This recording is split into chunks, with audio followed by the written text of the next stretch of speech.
샬롬 고등부 친구들, 한동안 잘 지냈나요? 벌써 9월이 되었어요, 여러분. 금방 다시 재개될 것 같았던 이 대면 예배가 벌써 2달째 드려지지 못하고 있고, 이제 이렇게 하반기, 새학기가 시작이 되었어요. 목사님 옷차림도 이제 여름 옷차림에서 이제 바뀌었죠? 하반기가 시작되면서 여러분과 함께 소소한 이벤트를 할까 합니다. 예전에 했었지만 예배 참여를 위해서 다음 주부터 설교 말씀과 관련된 그 퀴즈가 몇 문제 링크를 통해서 이렇게 나갈 거예요. 이 링크를 타고 들어가서 퀴즈를 풀고 이 퀴즈에 참여한 친구들이 거기에 남게 되거든요. 이 친구들에게 그 기프티콘을 모두 보내드리도록 하겠습니다. 여러분, 여러모로 지치기 쉬운 때이지만 이렇게 작은 것 하나에 관심 가지면서 예배도 열심히 드리고 한번 힘을 내 봅시다. 화이팅! 자, 그럼 오늘도 우리가 대면 예배 때 찬양했던 영상 다시 한번 보시고 신나게 찬양하시면서 찬양하고 나서 저는 이제 말씀으로 돌아오도록 하겠습니다. 함께 찬양해요. 시작됐네.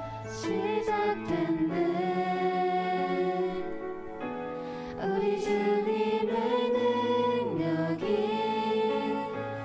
나의 삶을 다스리고 새롭게 하네. 자유하네. 죄와 사망으로부터 나의 삶은 변하고 난 충만하네. 한 번 더. 시작됐네. 우리 주님의 능력이 나의 삶을 다스리고 새롭게 하네. 자유하네. 죄와 사망으로부터 나의 삶은 변하고 난 충만하네. 은혜로 주의 은혜 한량없는 주의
저의 박수를 우리 주님께서 들으시고 계십니다. 듣고 계십니다. 아멘. 우리의 눈을 주님께로 고정시키고 다시 한번 기쁘게 찬양합시다. 아멘.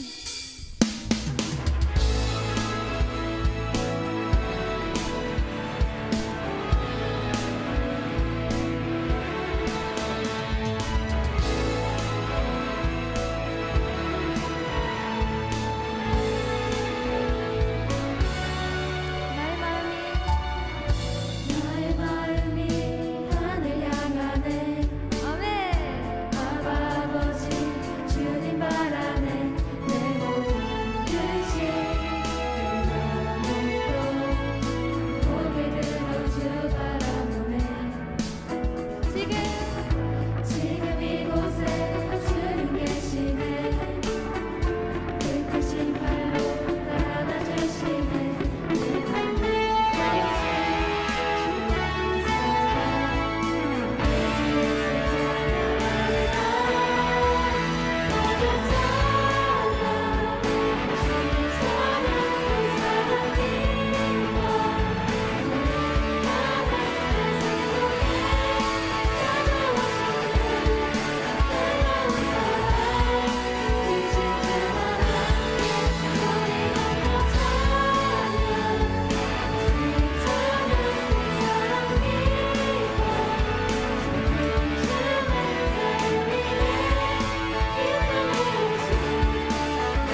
저희를 오늘 예배에 부르셨어요.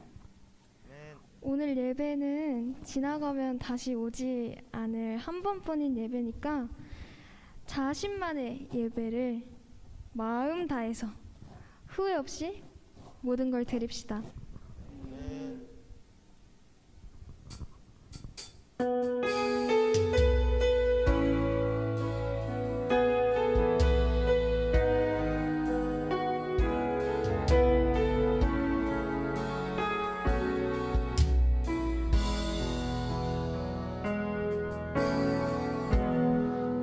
따스한 성령이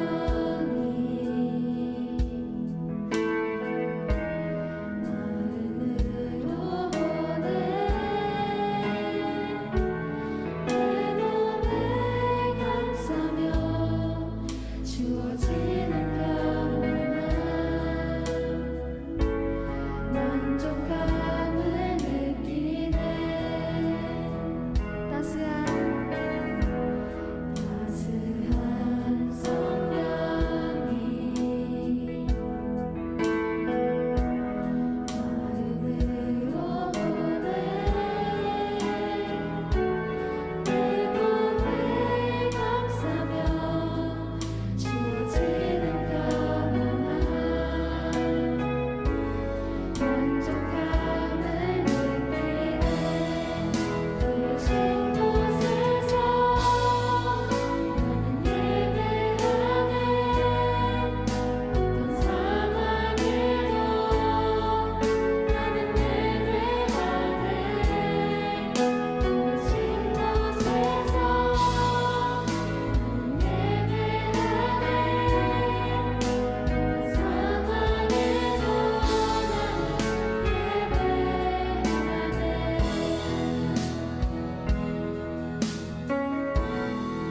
사랑과 진리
부르신 곳에서 나는 예배하네 어떤 상황에도 나는 예배하네 부르신 곳에서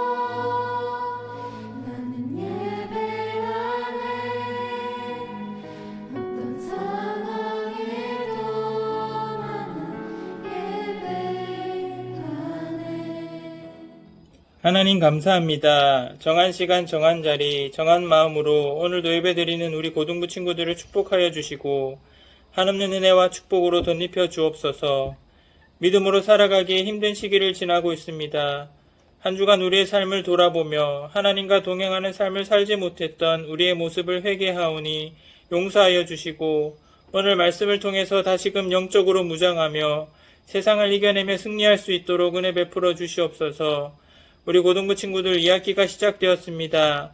은혜로 2학기를 잘 시작하고 마무리할 수 있도록 인도하여 주시고 학년이 마무리될 때에 아름답게 열매 맺을 수 있도록 하나님 인도하여 주시옵소서. 특별히 고3 친구들을 축복하여 주시고 남아있는 시간 마지막까지 잘 준비하여서 3년 동안 열심으로 노력한 시간들이 온전한 결실로 맺어질 수 있도록 인도하여 주시옵소서. 오늘도 말씀 전하시는 박승우 목사님 성령의 두루마기를 입혀주시고 선포되어지는 말씀 가운데 우리가 결단하며 삶 속에서 참 그리스도인으로서 선한 능력력을 드러낼 수 있도록 하나님 인도하여 주옵소서. 오늘도 예배 가운데 홀로 영광받아 주옵시고 감사를 드립니다. 예수님의 이름으로 기도드렸습니다. 아멘. 오늘 우리에게 주신 하나님 말씀은 사도행전 1장 4절부터 8절까지의 말씀입니다. 사도와 함께 모이사 그들에게 분부하여 이르시되 예루살렘을 떠내지 말고 내게서 들은 바 아버지께서 약속하신 것을 기다리라. 요한은 물로 세례를 베풀었으나 너희는 몇 날이 못되어 성령으로 세례를 받으리라 하셨느니라.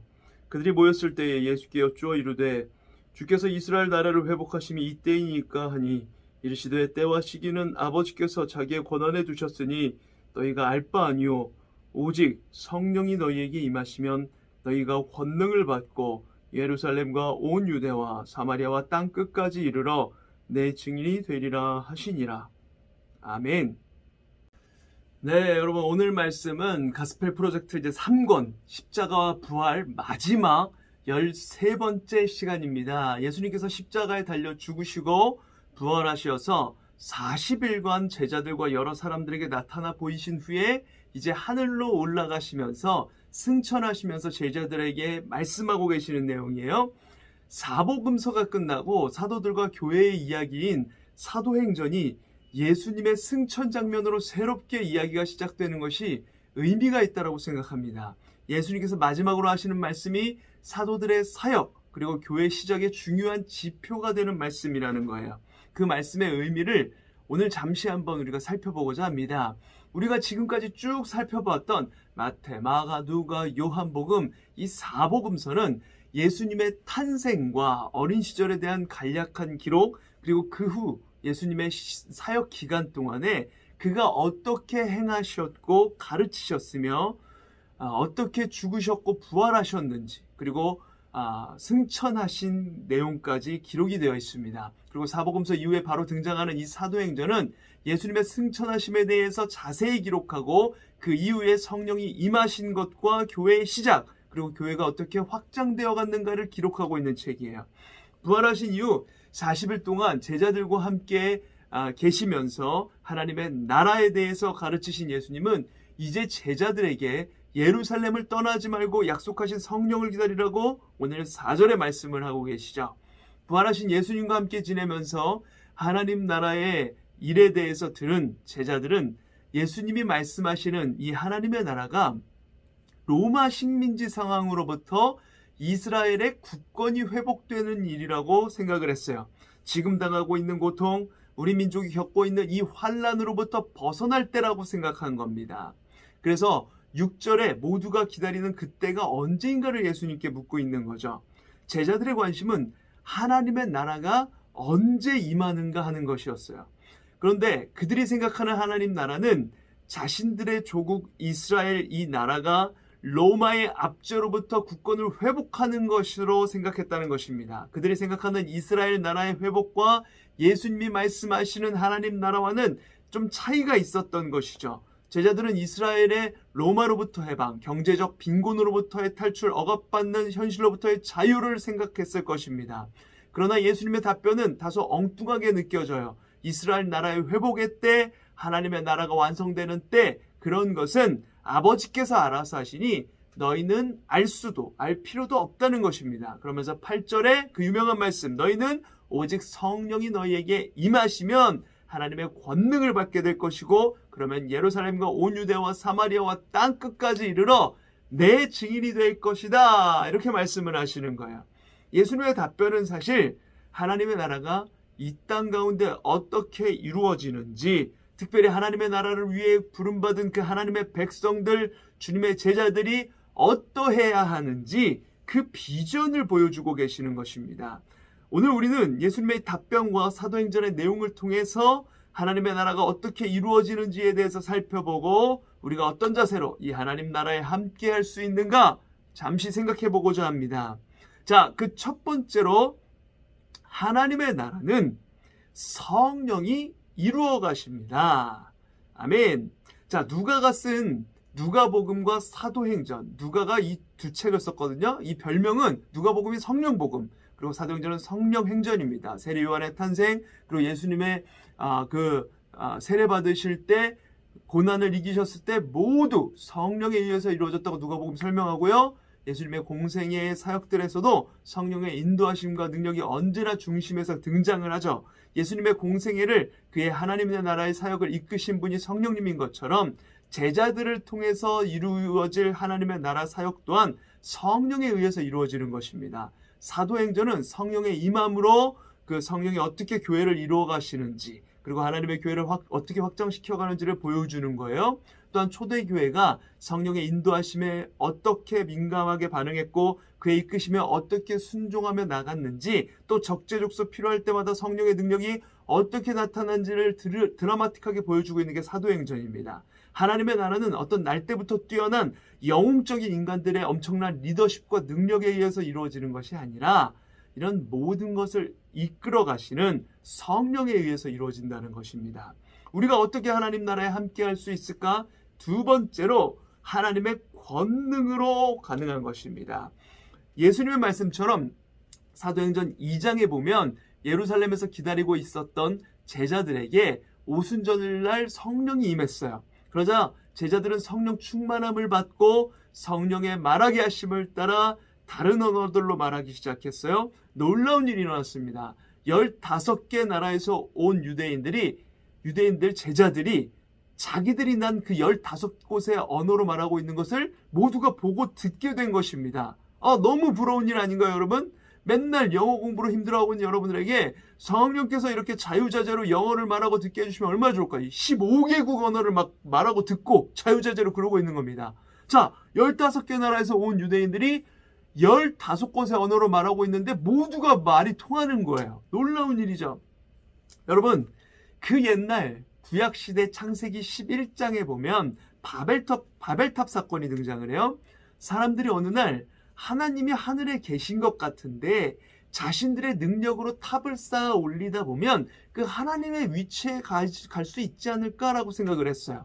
그 바벨탑을 쌓으며 하나님과 같이 높아지려고 했습니다. 그 교만함에 하나님이 노하셔서 원래는 하나였던 언어를 흩어버리세요. 여러 언어로 서로 알아듣지 못하게 하여서 그들이 흩어지게 만드신 것이죠. 그런데 성령이 임하자 어떻게 되었다고요? 모두가 다른 언어로 말하고 있던 것을 보고 듣고 알아듣게 되었다는 거예요. 말이 통했다는 거예요. 그 바벨탑의 죄악에 대한 심판을 성령께서 회복시키고 계시는 것입니다. 하나님의 권능으로 하나님의 나라를 이루어가기 위해 이제 막혀 있었던 관계, 막혀 있던 것들을 소통하게 하고 흐르게 하는 것입니다. 서로의 말을 알아듣고 그 말을 통해 하나님의 뜻이 전달되고 그렇게 하나님의 나라가 회복되어 가는 것이죠. 베드로와 11사도들은 함께 서서 소리를 높여 복음을 전했습니다. 베드로도 다른 제자들도 더 이상 십자가 죽음의 두려움에 매여 있지 않았어요.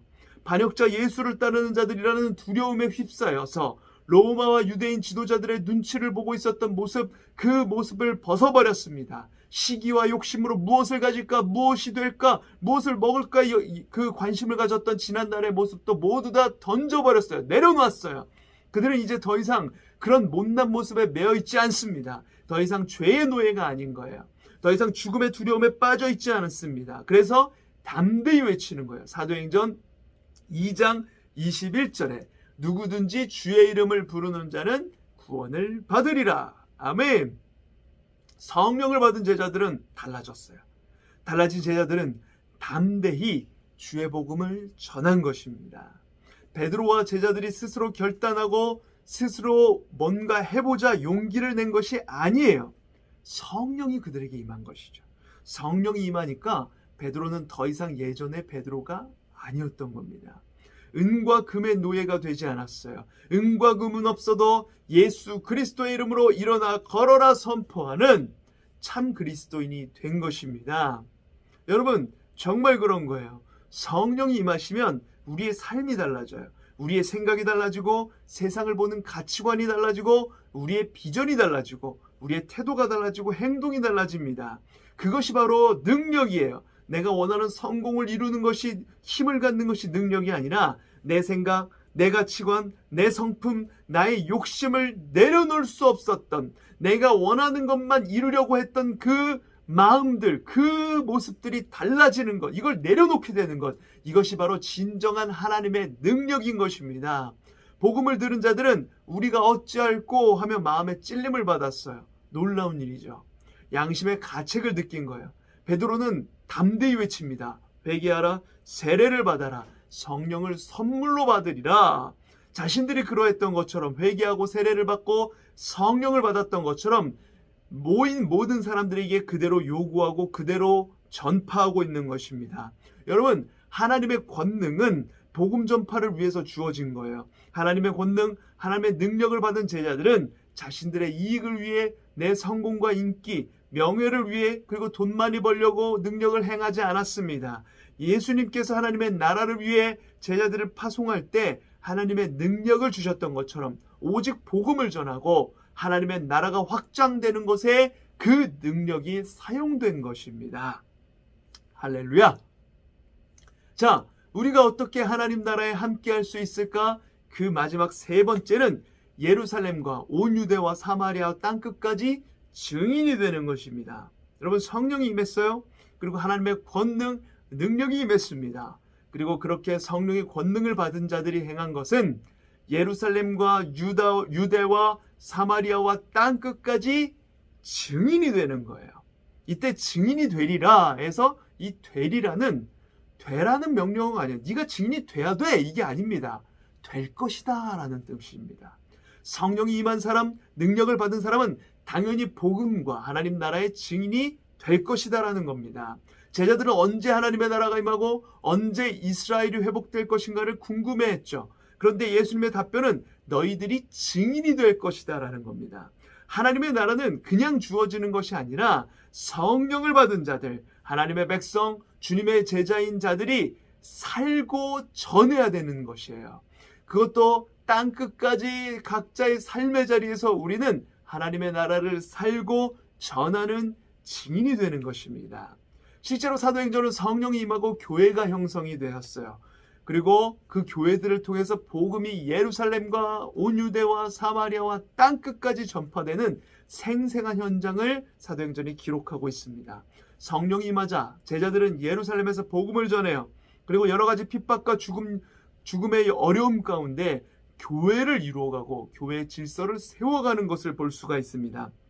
그런데 7장에 이르러서 스데반 집사가 복음을 전하다가 바울이 회심하기 전에 이 사울에게 돌로 맞아 죽게 된 후에 예루살렘에 큰 박해가 일어났어요.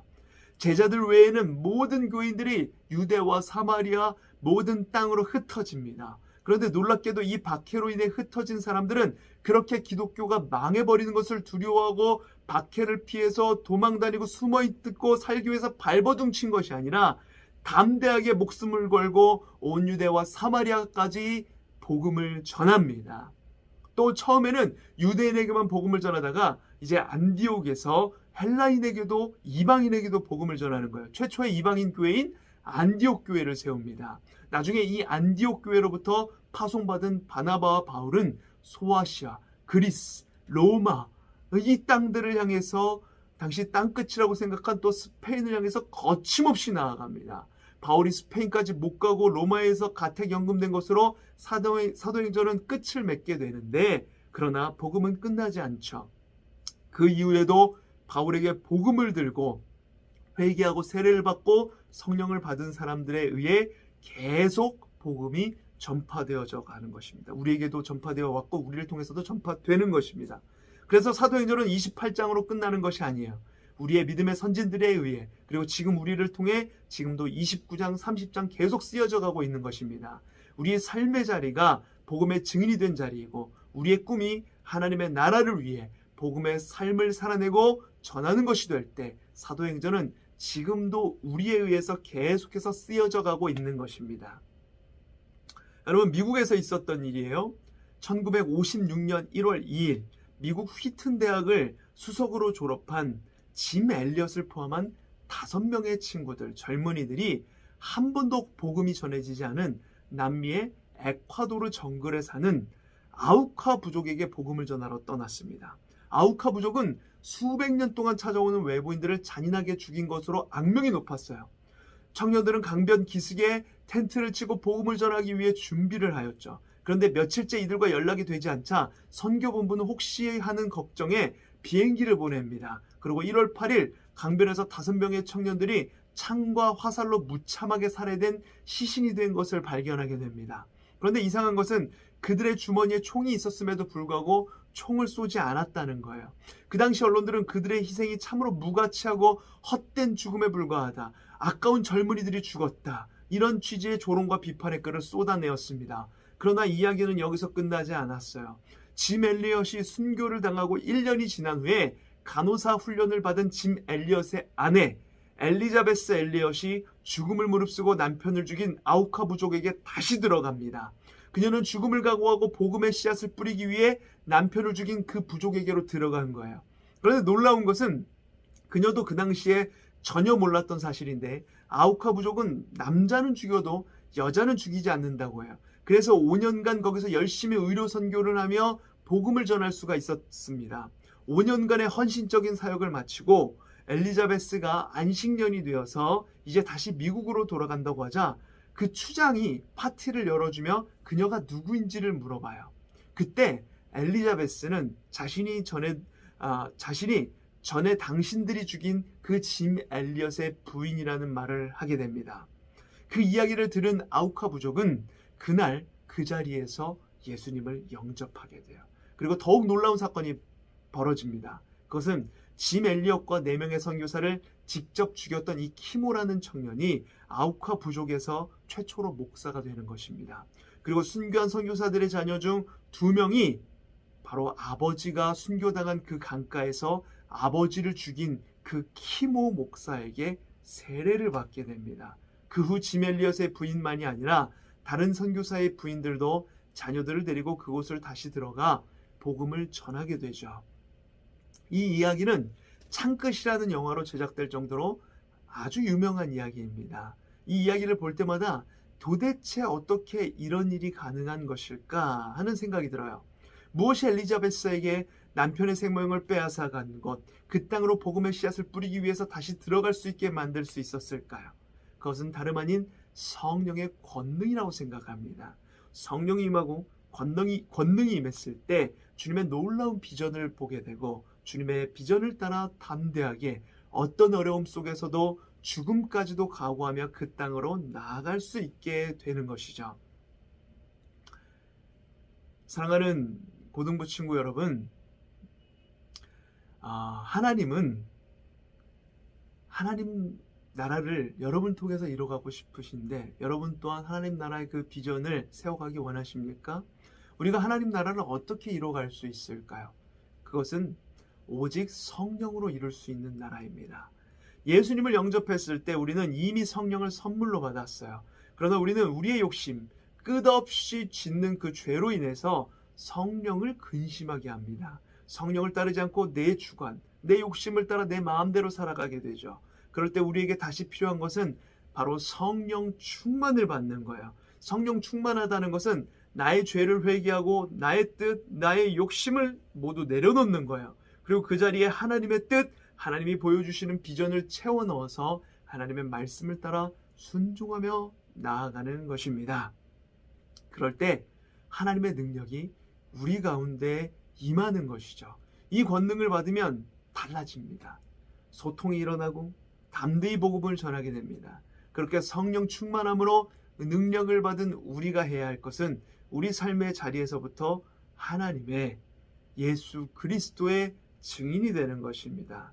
내 가장 가까운 자리에서부터 주의 복음을 전하고 사랑과 평화, 공평과 정의가 이루어지는 그 하나님의 나라를 살며 우리 삶의 모습으로 그 복음을 전하며 살아가는 것, 그것이 우리에게 주어진 사명입니다. 사랑하는 고등부 친구 여러분, 우리에게 다시금 뜨거운 성령이 임하기를 간절히 소망합니다. 그리고 그 성령 충만함으로 우리 삶의 자리에서 하나님을 예배하는 마음이 다시금 샘솟게 되고 그 예배하는 마음으로 다른 친구들을 섬기며 하나님 나라의 사랑과 공평을 실천하며 하나씩 복음 전파의 사명을 이루어가는 우리 모든 고등부 친구 되기를 간절히 소망합니다. 기도하겠습니다. 사랑의 하나님 아버지, 우리가 예수 그리스도의 행적을 쭉 살펴보았고 이제 부활하신 후 예수님께서 만난 사람들, 그리고 말씀하신 내용들도 함께 살펴보았습니다. 예수님은 줄곧 당신이 제자들에게서 떠나 하늘로 올라가는 것이 제자들에게 유익이 된다고 말씀하셨습니다. 그것은 주께서 보내실 성령 때문이었습니다. 하나님, 우리가 꿈꾸는 하나님 나라는 우리의 힘이나 능력, 어떤 실력으로 이루어지는 것이 아니라 오직 성령으로 이루어지는 나라입니다. 제자들이 예수께서 곁에 계시는 동안 이것을 알지 못하다가 오히려 예수님이 하늘로 올라가시며 곁을 떠나가셨을 때 성령을 받고 그 충만함으로 권능으로 담대하게 복음을 전했던 것을 봅니다. 수많은 고통과 핍박 속에서도 죽음 앞에서도 담대히 복음을 전했습니다. 아버지 하나님, 우리도 성령 충만함을 경험하게 하여 주시옵소서. 성령 충만함으로 담대히 지금 어려운 여러 가지 그 상황들, 코로나의 상황, 학업 진로의 문제, 신앙의 문제, 관계의 문제, 이 여러 어려움과 문제들을 담대히 넘어설 수 있는 은혜를 허락하여 주시옵소서.